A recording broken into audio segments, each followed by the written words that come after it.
सभी प्यारे विद्यार्थियों को मेरा नमस्कार। उम्मीद है आप लोगों की बोर्ड एग्जाम की तैयारी अच्छी चल रही होगी। और जैसा कि भाई हम लोग 2025 के फिजिक्स और केमिस्ट्री के अनसॉल्व पेपर का सॉल्यूशन कर रहे हैं, जिसके अंदर फिजिक्स के 4 सेट, केमिस्ट्री के 4 सेट कंप्लीट हो चुके हैं। 5वां सेट आप लोगों के सामने केमिस्ट्री का लेकर आया हूं। चलिए आओ अध्ययन करते हैं केमिस्ट्री के इस 5वें सेट को। जैसा कि शुरुआत में भाई विकल्प दे रखे होते हैं, तो चलिए इन विकल्पों की चर्चा कर रहे हैं। प्रश्न नंबर 1 में बोल रहा है का प्रश्न कि 0.2 मोलर H2SO4 विलयन की सांद्रता ग्राम प्रति लीटर में होगी। देखिए भाई यहां पर मोलरता बराबर क्या होगा, मोलरता M बराबर कैपिटल M बराबर, आप बोले सर विलय का भार किस में होगा, ग्राम में, वट्टे विलय का अड़भार इंटू विलयन का आयतन भाई किस में होगा, लीटर में। अब आपको सांद्रता किसमें पूछी है, ग्राम प्रति लीटर में पूछी है। ठीक है, तो ब्लैक मोलर आपको मोलरता दे रखी है, कितना दे रखा है 0.2 बराबर ब्लैक का भार बेटा निकालना है ग्राम प्रति लीटर में, ग्राम बट्टे अड़भार H2SO4 का अड़भार कितना होता है। देखो H2SO4 का जो अड़भार होगा, एक हाइड्रोजन का 1 पर हाइड्रोजन 2 है, प्लस सल्फर का 32 प्लस एक ऑक्सीजन का 16 पर ऑक्सीजन 4 है, तो 16 चौक 64, तो 2 एकम 2 32 34 और 64 कितना हो जाएगा बेटा 98। तो इसका अड़भार बेटा 98 इंटू विलयन का आयतन किसमें होगा, लीटर में। विलयन का आयतन किसमें होगा भाई, लीटर में। ठीक, अच्छा यहां पर ये 98 भाग में है, दूसरी ओर जाके गुणा में हो जाएंगे, तो मल्टीप्लाई कर दो, तो यहां से हो जाएगा, यहां से W, यहां पर ये बेटा किसमें होगा, ग्राम में, यानी W अपॉन बी बराबर यहां पर क्या होगा, 2 से मल्टीप्लाई कर दो, 2 अट्ठे 16, 2 ने 18 और 1 19, एक अंक बाद दशमलव मात्रक होगा ग्राम प्रति लीटर। ठीक है, तो भाई कितना है 19.6, यानी इसका विकल्प नंबर कौन सा सही है भाई, डी सही है। ठीक है, प्रश्न नंबर का। अब बात करेंगे ख प्रश्न की। ख प्रश्न है निम्नलिखित आयनों में अनुचुंबकीय आयन है। कौन सा पूछा भाई, अनुचुंबकीय आयन। ठीक, देखिए जब हम जिंक 2+ का इलेक्ट्रॉन विन्यास करते हैं, जिंक का परमाणु क्रमांक 30 होता है, इसका इलेक्ट्रॉन विन्यास करेंगे 1s2 2s2 2p6 3s2 3p6 4s2 और 3d10। ये एक सिंपल इलेक्ट्रॉन विन्यास, पर इस पे 2+ कब आया होगा, जब इसने बाह्यतम कोश से कितने इलेक्ट्रॉन त्यागे होंगे, 2, तो 2 बाह्यतम कोश यानी चौथी संख्या से 2 इलेक्ट्रॉन त्याग देगा। ठीक है, तो इसका डी कक्षक देखा गया भाई पूर्ण भरा हुआ है, और पूर्ण डी कक्षक बेटा किसको दर्शाते हैं, पूर्ण डी कक्षक बेटा दर्शाते हैं प्रतिचुंबकीय गुण को। किसको दर्शाते हैं, प्रतिचुंबकीय गुण को। इसी प्रकार बेटा निकिल, इसके ऊपर 2+ बेटा, इसका परमाणु क्रमांक होता है 28, इसका इलेक्ट्रॉन विन्यास करो 1s2 2s2 2p6 3s2 3p6 4s2 3d और बेटा 8। जब यह बाह्यतम कोश से 2 इलेक्ट्रॉन त्यागेगा, तभी बेटा इसके ऊपर चार्ज कितना प्लस आएगा, 2। अच्छा, इसका डी कक्षक कैसा, अपूर्ण है, अपूर्ण डी कक्षक की वजह से यह बेटा किसको दर्शाएगा, अनुचुंबकीय गुण को। ठीक है, तो इसका विकल्प नंबर बेटा कौन सा सही होगा, विकल्प नंबर बेटा इसका बी सही होगा। ठीक है, लेकिन इसमें जो विकल्प नंबर सी है उसमें Cu2+ है, Cu2+ करोगे, Cu2+ का अगर इलेक्ट्रॉन विन्यास करोगे तो वह अनुचुंबकीय गुण को दर्शाएगा। आप वहां पर संशोधन कर लेना, वहां पर 1+ कर लेना, तो 1+ करोगे तो 1s कॉपर का 29 होता है, 1s2 2s2 2p6 3s2 3p6 4s1 और 3d बेटा कितना होगा 10। जब ये बाह्यतम कोश से 1 इलेक्ट्रॉन त्यागेगा, तो यहां पर इसके बाह्यतम कोश में 0 इलेक्ट्रॉन बचेंगे, तभी तो इसके ऊपर चार्ज कितना प्लस आएगा 1। और ये बेटा किसको, जब इसका डी कक्षक पूर्ण है तो ये किसको दर्शाएगा, प्रतिचुंबकीय गुण को। ठीक है, इसी प्रकार बेटा लास्ट है सिल्वर 47। ठीक है, इसका इलेक्ट्रॉन विन्यास करोगे तो 1s2 2s2 2p6 3s2 3p6 4s2 3d10 4p6 5s2, उसके बाद 4d बेटा कितना हो जाएगा, 2 2 4 6 10, 2 12 6 18, 2 20 10 30 6 36 और 2 38 और 9 कितना हो जाएगा 47। पर ये अपवाद में है, अपवाद में इसलिए बेटा s से एक इलेक्ट्रॉन जाएगा d कक्षक में, ठीक है। अब 1+ है इसके ऊपर, तो ये बाह्यतम कोश से एक इलेक्ट्रॉन को त्याग देगा, तो s में 0 रहेगा, ठीक। लेकिन यहां पर d कक्षक इसमें d में कितने हैं, 4d में बेटा 10 इलेक्ट्रॉन है, तो ये भी किसको दर्शा रहा है, प्रतिचुंबकीय गुण को, ठीक। यहां तक नोट करिए भाई, यहां तक नोट करिएगा।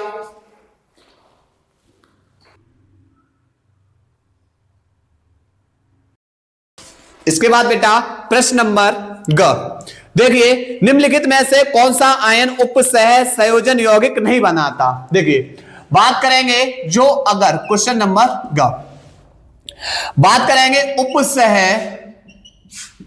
संयोजन संयोजक यौगिक कौन से ब्लॉक के एलिमेंट बनाते हैं, तो भैया ये बनाते हैं डी ब्लॉक के एलिमेंट। कौन से ब्लॉक के, डी ब्लॉक के एलिमेंट बेटा क्या बनाते हैं, उपसह संयोजक यौगिक बनाते हैं। लेकिन यहां पर जो सोडियम भाई साहब आए हुए हैं, Na+ आए हुए हैं, ये किस ब्लॉक के हैं, ये हमारे S ब्लॉक के हैं। तो जब S ब्लॉक के हैं तो ये तो उपसह संयोजक यौगिक नहीं बनाएंगे, तो फिर यही विकल्प बेटा टिक कर दीजिए, कौन सा, ए, ठीक। उसके बाद घ प्रश्न बोल रहा है एसिटिक अम्ल की हाइड्रोजोइक अम्ल के साथ सांद्र H2SO4 की उपस्थिति में 0 डिग्री C पर क्रिया कराने पर बनता है। भैया रिएक्शंस का नाम है सिमिट अभिक्रिया, ठीक है। चलिए कौन सी रिएक्शन है भाई, सिमिट अभिक्रिया, ठीक। देखो एसिटिक अम्ल का फॉर्मूला, एसिड हमारा आता है 2 पर, ठीक है, फॉर्म 1 पर, एसिड 2 पर, प्रोपियोन 3 पर, उसके बाद आपका यहां पर प्रोपियोन, उसके बाद आपका ब्यूटर 4 और बेलर 5 पे, ठीक है। इसकी अभिक्रिया बेटा किससे, हाइड्रोजोइक अम्ल के साथ किसकी प्रेजेंसी में, सांद्र H2SO4 की उपस्थिति में 0 डिग्री C पर कराते हैं, ठीक है। ये हमारा एसिटिक अम्ल है, ठीक है। अब सुनो, यहां नाइट्रोजन के कितने अणु हैं, आप बोले सर नाइट्रोजन यहां 3 अणु हैं, लेकिन 3 अणु में से बाहर नाइट्रोजन हमारा 2 परमाणु होता है, तो कितने अणु बाहर होंगे, 2 अणु, ठीक। उसके बाद यहां से COOH से कौन सी गैस को बाहर कर देंगे, CO2 गैस बाहर, ठीक है। उसके बाद बचा कौन, CH3। नाइट्रोजन के 3 अणु में से 2 अणु बाहर हो गए, 1 अणु बचा, पर नाइट्रोजन का इस कार्बन के साथ एक आवंत बन रहा है, बनाएगा कितने, 3 आवंत।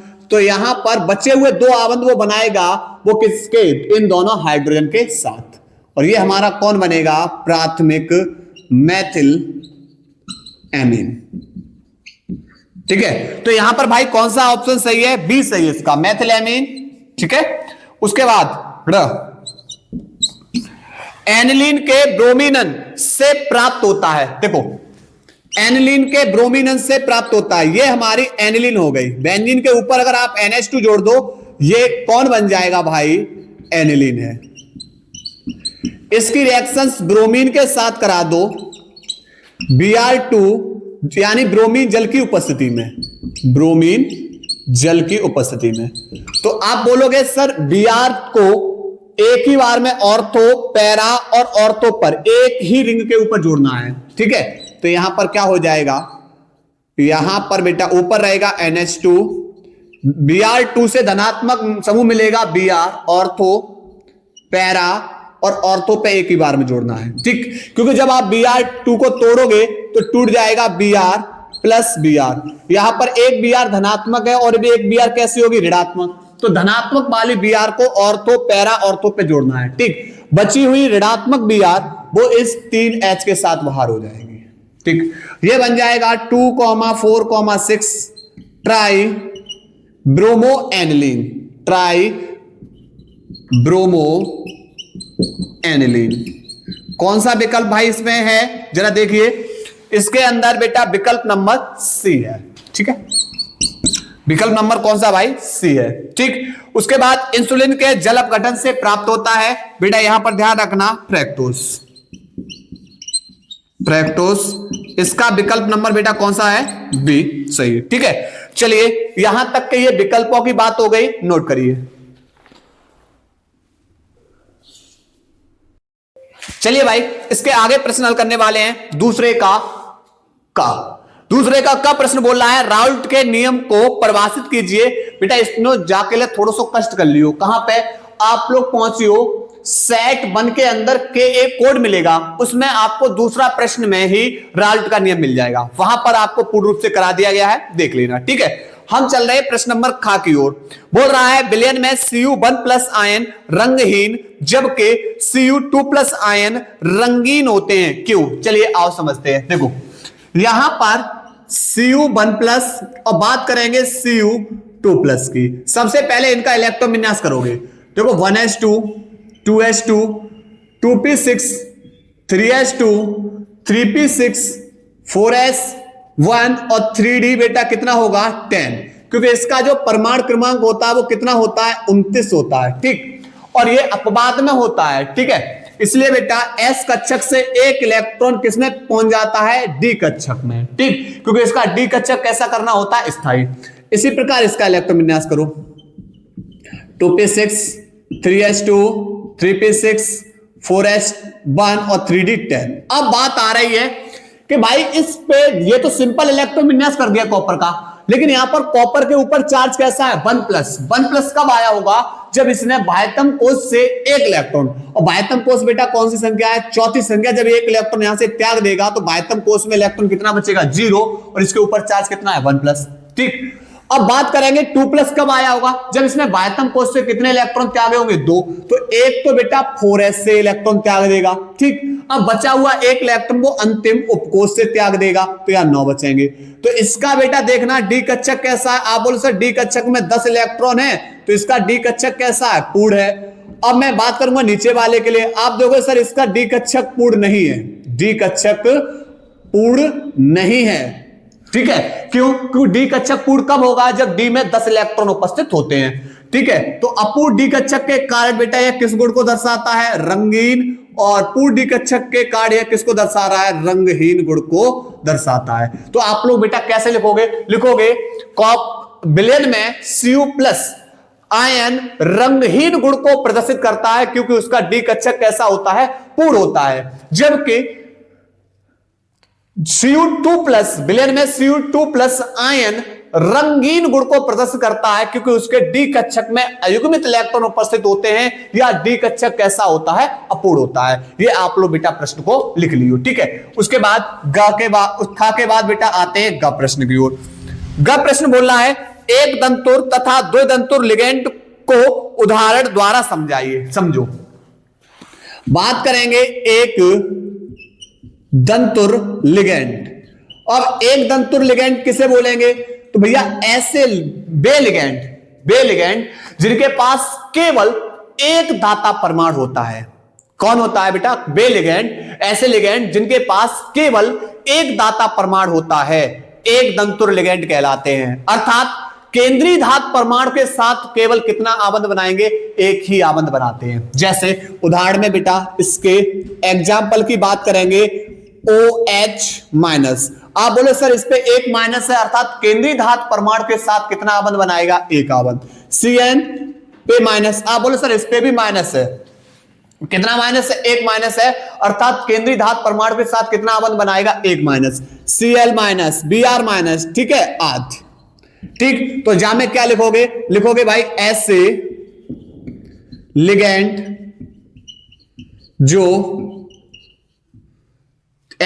जिनके पास केवल एक ही दाता परमाणु होता है, जिनके पास केवल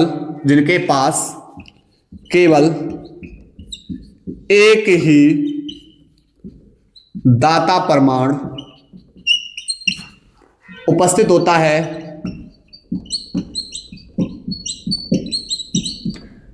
एक दंतुर लिगेंड कहलाते हैं।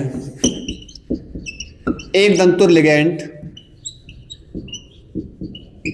कहलाते हैं। ये लिगेंड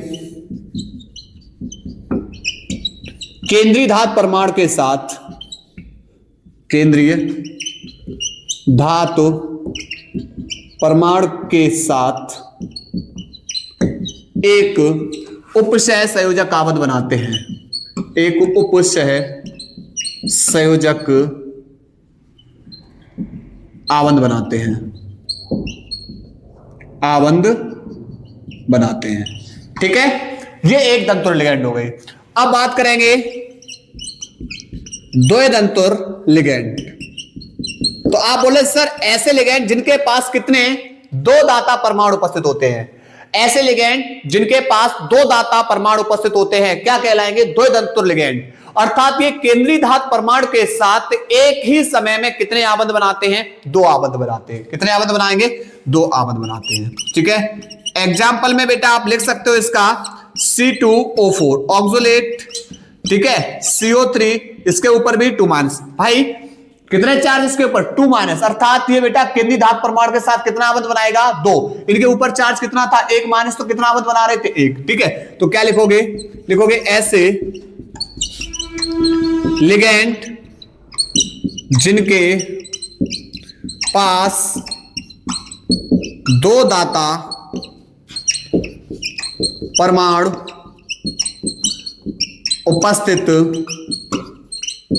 होता है, उपस्थित होता है, और द्वैदंतुर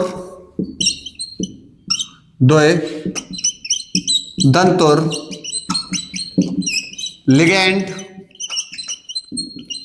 कहलाते हैं। ये लिगेंड केंद्रीय धात परमाणु के साथ, केंद्रीय धात परमाणु के साथ एक ही समय में दो उपसह संयोजक आवंद बनाते हैं। ठीक, नोट करिए भाई, स्क्रीनशॉट लीजिए।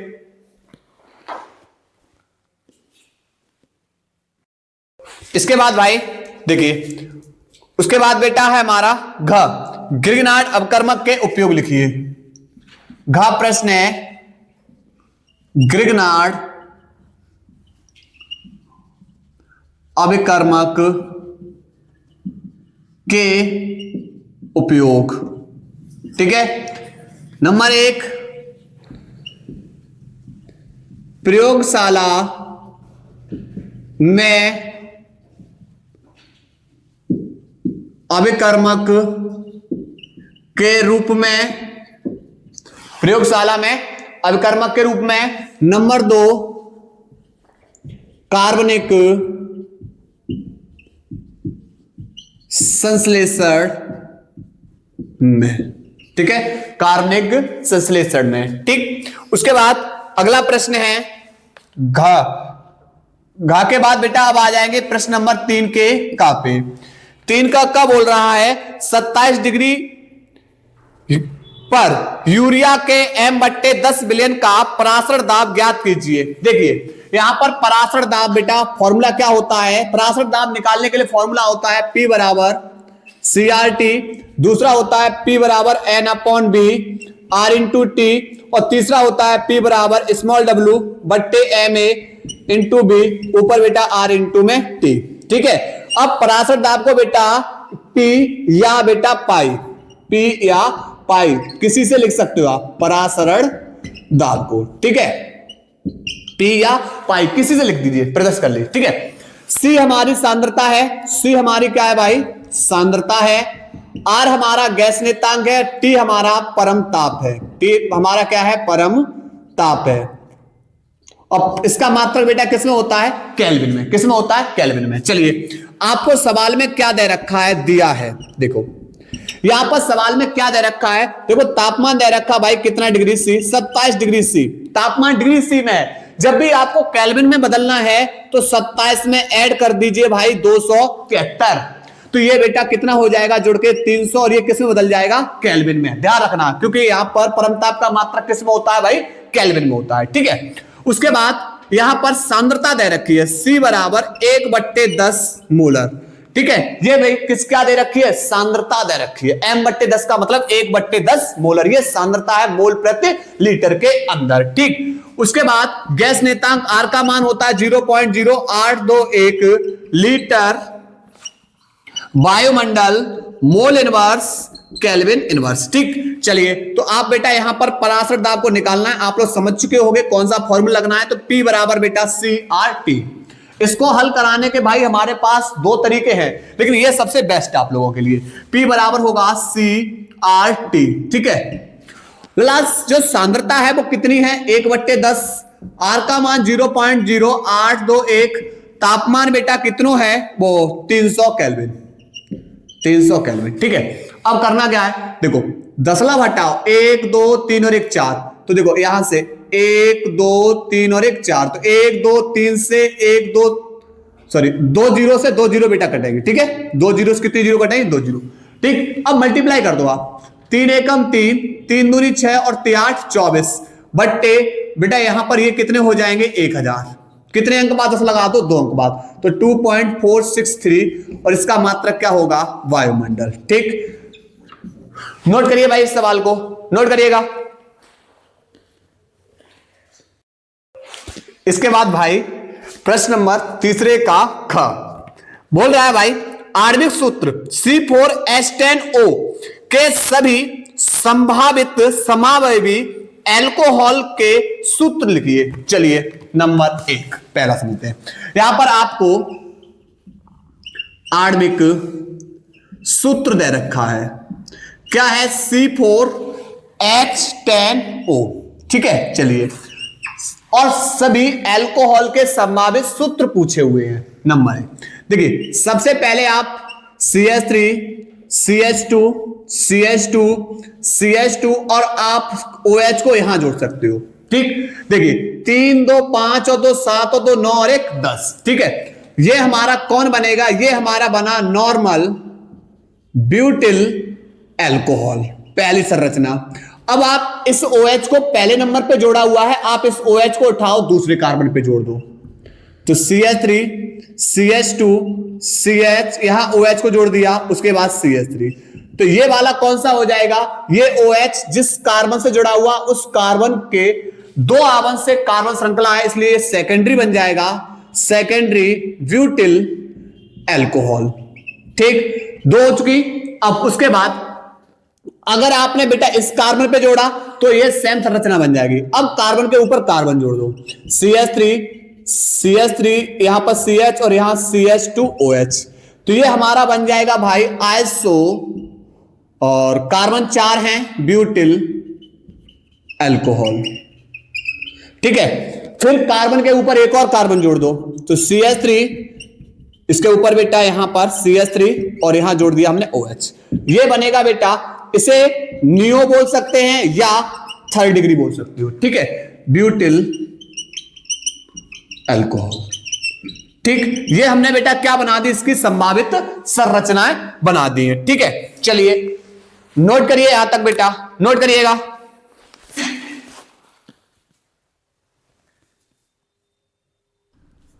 इसके बाद भाई अगला प्रश्न देखिए, अगला प्रश्न है तीसरे का ग, क्लीमेंस अपचेन को उदाहरण देते हुए समझाइए। देखिए तीसरे का ग प्रश्न भाई क्या है, क्लीमेंस अपचेन, देखो कार्बोनिल यौगिकों का लाल फास्फोर या अमलगामिक जिंक व सांद्र HCl की उपस्थिति में अपचयन करके किसमें बदलना, एल्केन में बदलना, क्या कहलाता है, क्लीमेंस अपचयन। ठीक है, देखिए बेटा, और इसका अपचयन कराएंगे किसकी उपस्थिति में, जिंक मरकरी यानी जिंक और सांद्र HCl की उपस्थिति में। ठीक है, दोनों आवन तोड़ देंगे, 2H इसके पास और 2 ही H इसके पास, क्योंकि कार्बन के 2 इलेक्ट्रॉन मुक्त कर रहा हूं, तो 2 कार्बन के पास और मुक्त कर रहा हूं ऑक्सीजन के पास।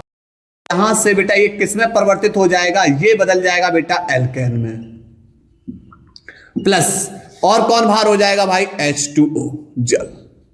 ठीक है, और ये हमारा कौन है, कार्बोनिल यौगिक।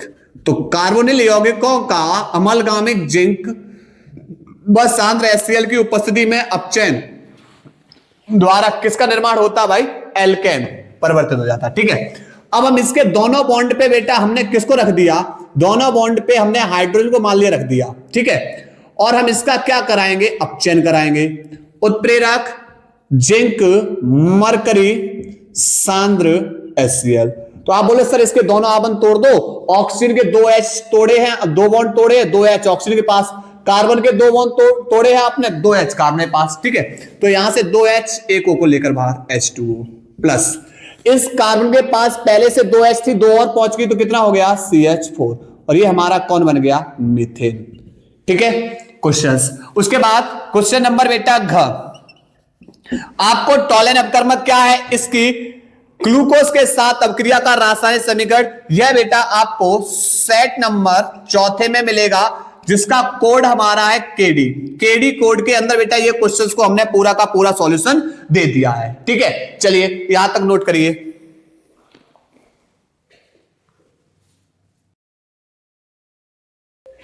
इसके बाद भाई प्रश्न नंबर 4 का क, 4 का क प्रश्न क्या बोल रहा है भाई, समझो। 4 का क बोल रहा है यूरिया का 1 बिलियन भारा अनुसार 6% है, विलियन में यूरिया तथा जल के मोल प्रभाज की गणना कीजिए। यूरिया का अणुभार बेटा दे रखा है 60। देखिए मान लिया कोई भी बिलियन है, वह अपने आप में कितने परसेंट होता भाई, 100% होता, अपने आप में भाई कितने परसेंट होगा, 100%, ठीक है। अब इसके अंदर बेटा आपने बोला कि यहां पर कौन है, यूरिया है, ठीक है, क्योंकि जली बिलियन बन रहा है तो दूसरी मात्रा कौन होगी, जल, ठीक है। अब भार के अनुसार यूरिया बेटा 6% है, और भार मान लिया मैंने, टोटल मात्रा हमारे पास कितनी है, 100 ग्राम है, मान लिया कितनी है, 100 ग्राम। 100 ग्राम में 6 ग्राम यूरिया है, तो बचा बेटा कितना, तो यहां पर जो जल का भार होगा वो बेटा बचेगा 94 ग्राम, ठीक। अच्छा जल का अणुभार कितना होता है, तो आप बोले सर जल का जो अणुभार होता है ना वो 18 होता है, और यूरिया का अणुभार आपको दे रखा है 60। यूरिया का क्या दे रखा है, अणुभार कितना, 60। तो सबसे पहले आप किसको निकाल लो, मोल, क्योंकि मोल प्रभाज निकालने के लिए चाहिए होगी भाई मोलों की संख्या। जिसका मोल प्रभाज निकालना है उसके मोलों की संख्या बट्टे बिलियन में उपस्थित सभी घटकों के मोलों की संख्या, ठीक है। तो मोल इसके मान लो Na, और मोल बराबर क्या होता है भाई, मोल बराबर होता है भार बट्टे अणुभार, ठीक। चलिए तो मोल बराबर भार है 6 बट्टे अणुभार है बेटा 60, 6 एकम 6, 6 दाएं 60, 10 को भाग दियो तो बेटा 0.1, इसका मोल निकाल लिया, ठीक। इसी प्रकार अब इसके मोल निकाल लो, तो यहां पर मोल इसके मान लिए भाई NB बराबर भार है 94 बट्टे 18, तो 18 पंजे 90, बचे कितने 4, भाग जाएगा नहीं, 10 लगा लो, 40 कर दिए, 18 दूनी 36, फिर 18 दूनी 36, बेटा ये हमारा निकलता रहेगा, ठीक। अब मुझे निकालना यूरिया का मोल प्रभाज, तो जीटा A बराबर जिसका मोल प्रभाज निकालना उसके मोलों की संख्या बट्टे बिलियन में उपस्थित कुल मोलों की संख्या।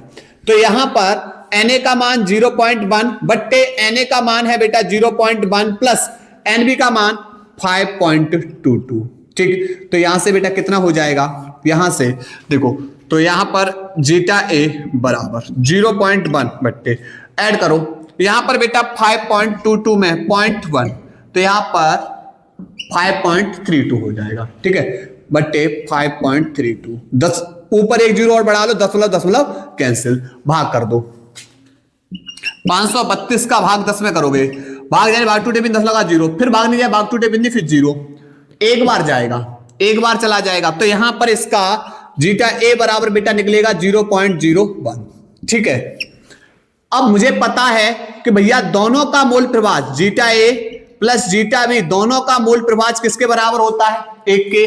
तो आपको जीटा A का मान पता 0.01 प्लस जीटा B निकालना है, बराबर कौन, 1, ये प्लस का दूसरी ओर जाके माइनस का, तो यहां पर 1 माइनस के 0.01, ठीक है। तो घटा दीजिए, दशमलव के नीचे 0.01, ऊपर 0 बढ़ा लो, तो यहां बचेगा 9, और यहां पर भी कितना बचेगा 9, तो कितना बचेगा, जीटा B बराबर हो जाएगा 0.99, ठीक। ये इसका मोल प्रभाज, ठीक है। ये किसका मोल प्रभाज निकाल लिया, ये निकाल लिया जल का मोल प्रभाज, और ये किसका मोल प्रभाज है, ये हमारा यूरिया का मोल प्रभाज, ठीक है। नोट करिए भाई सवाल को। इसके बाद बेटा प्रश्न नंबर 4 का ख, 4 का ख प्रश्न क्या बोल रहा है? निम्नलिखित अपक्रिया वाले सेल का विद्युत वाहक बल ज्ञात कीजिए। देखो आपको रिएक्शन दे रखी है, zinc solid plus 2Ag plus, ये बेटा हमारा विलयन है, और यहां पर जिंक सॉलिड से जिंक 2 प्लस के अंदर बदल जाएगा विलयन में, और प्लस 2Ag ये बदल जाएगा सॉलिड के अंदर, ठीक है। और आपको मान दे रखा है, दिया है क्या दे रखा है भाई? देखो E0 Zn 2 प्लस से Zn, बेटा इसका मान है 0.76 वोल्ट, और दूसरा है E0, उसके बाद Ag प्लस से Ag, इसका मान दे रखा भाई प्लस का 0.08 वोल्ट, 0.80 वोल्ट, ठीक है। चलिए सेल का विद्युत भाग बल पूछा है, तो E0 सेल बराबर होता है E0 cathode minus E0 anode. चलिए अब इसमें देखो यहां जिंक था, जिंक से जिंक 2 प्लस हुआ, मतलब कब? जब इसने इलेक्ट्रॉन का त्याग किया, और जो इलेक्ट्रॉन को बेटा त्यागेगा तो उसका क्या होता है? ऑक्सीडेशन, और ऑक्सीकरण की क्रिया बेटा कहां हो रही है? एनोड पर। तो जिंक हमारा बेटा कौन होगा? एनोड। अगर जिंक एनोड है तो बेटा सिल्वर हमारा कौन होगा भाई? कैथोड। चलो लगा दो मान। तो कैथोड का मान बेटा है प्लस का 0.80 माइनस एनोड का मान है माइनस के 0.76, ठीक है। माइनस माइनस क्या हो जाएगा भाई? प्लस 0.76 ऐड करोगे तो यहां पर हो जाएगा 1.56 वोल्ट, ठीक है। ये बेटा हमने निकाल लिया E0 सेल, ओके। उसके बाद बेटा 4 का जो ग प्रश्न है वह बेटा सेट नंबर तीसरा बेटा, जब आप केसी में देखोगे क्वेश्चन नंबर आपको मिलेगा 5वां, ठीक है। तो उसके अंदर आप लोगों को यह प्रश्न करा दिया है, नोट करिए भाई यहां तक।